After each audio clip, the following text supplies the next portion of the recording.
Hello mga kapaps! Day 12 na po ng ating pagpapagawa ng bahay.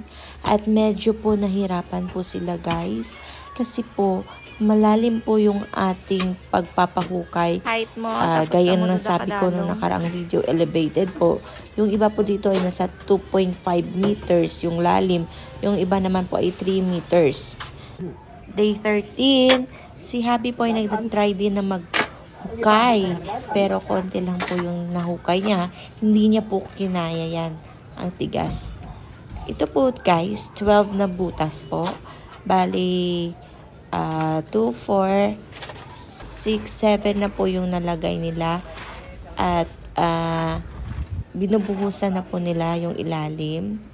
Yan guys, naglagay na po sila ng mga format para po dyan po bubuhos ng mga mix na semento at saka ang mga mix na buhangin. Yan guys. Ito po ay ginawa nila. 8 po sila. Yan guys. Nakaalagay na po sila ng 4 na frame. Dito tayo guys, napagastos ng sobra kasi po malalim yung hukay. Kasi gusto ko talaga po yung elevated. Gusto ko na sa itaas kami. At yan guys. Picture rin yung ating kapaps. Tingnan nyo guys.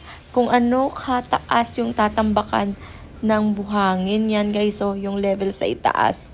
Yan pa lang po yung floor level natin. At day 14 na po ngayon guys. Yan.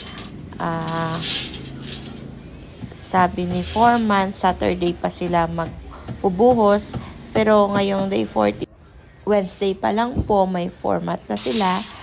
At ito guys, 14, naghukay na sila ng last 4 na butas. Kasi 12 na butas po yan. Sungay-sungay. Ito po, day 15. Day 15 po is Thursday. Yan, nabuhusan na po nila yung 4 na haligi po natin. May buhos na po. Ito po ay day 15.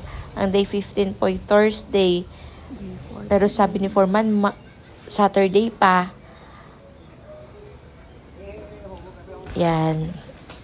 Pinapatayo na nila yung another poste ng ating bahay. Yung 4 na poste. Excited na ako guys na malagyan ng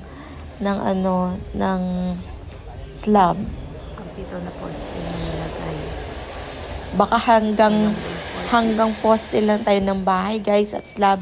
Baka hindi na natin kayanin na ma-develop yung first floor. Kahit first floor lang muna kasi feeling ko malaki yung budget pag matapos talaga yung actual na bahay. Pero tingnan natin kasi mabilis naman sila Foreman.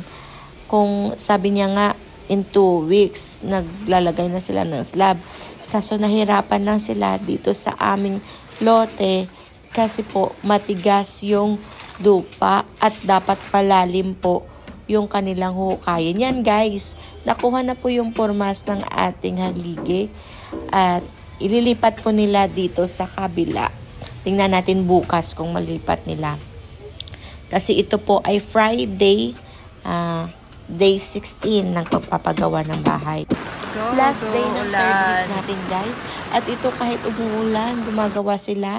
Binuhusan nila yung 3 pader or haligi natin para po 7 na po yung natapos nila at may last 5 pa sila. Sana po matapos sa week 4 natin para po pakikita na yung next step na gagawin nila. See you guys!